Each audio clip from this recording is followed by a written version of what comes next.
Nüüd järgnevalt räägime sellest, kuidas on võimalik kalkis ära sättida mõned niisugused põhiandmed, mis lähevad dokumendi salvestamisel selle dokumendi külge.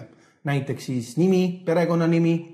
Samamoodi vaatame, kus on võimalik ära määrata vaikimisi kaust, kus me dokumenti avame ja kus me salvestame. Ja räägime ka natuke sellistest tööviljakust tõstvatest töönippidest. Näiteks kuidas suurendada, kuidas vähendada, kuidas natukene muuta oma sellist tööpinda, ütleme siis mugavamaks. Ja sinna alla kindlasti ka oluline rõhk, kuidas kasutada spikrit siin LibreOffice'is.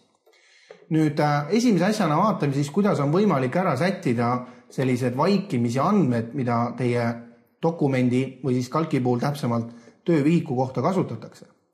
Selleks tuleks ülevalt menüüst võtta tööriistad nimeline menüü ja seejärel siis valik sätted. Nüüd avanevas aknas tuleks siis jälgida, et suvandid asuvad teil siin vasakul pool, näete, siin on isikuandmed, LibreOffice isikuandmed ja paremal pool on siis võimalik ära täita andmed, mida salvestatakse koos dokumendi salvestamisega teie selle dokumendi või siis kalki puhul töövihiku külge. Ehk siis näete, mina olen siia pannud oma eesnime, perekonnanime, ma võiksin siia panna näiteks ka ettevõtte nime, näiteks firma. Ja need on siis need andmed, mis salvestamisel jäävad dokumendi külge näha.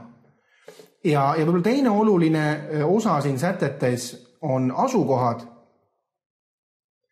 sellepärast, et siin te saate ära määrata, kuhu vaikimisi salvestatakse teie dokumendid. Ja see vaikimisi tähendab seda, et kui te võtate salvestamise akna, siis mis on see koht, mida vaikimisi pakutakse. No tavaliselt või väga tihti on see minu dokumendid kaust, aga nagu näete, minul on ta hetkel desktop, ehk siis töölaud, ja kui ma nüüd soovin seda muuta minu dokumendid kaustaks, siis ma klõpsan selle valiku peale ja seejärel võtan siit nupu redigeeri. Ja nüüd avanevas aknas siis määrate ära, mis see kaust on. Näiteks minu dokumendid ja seejärel klõps OK. Et kõiki muudatusi, mis ma siin sätted aknas tegin, veel kord salvestada, klõpsan veel kord sobib.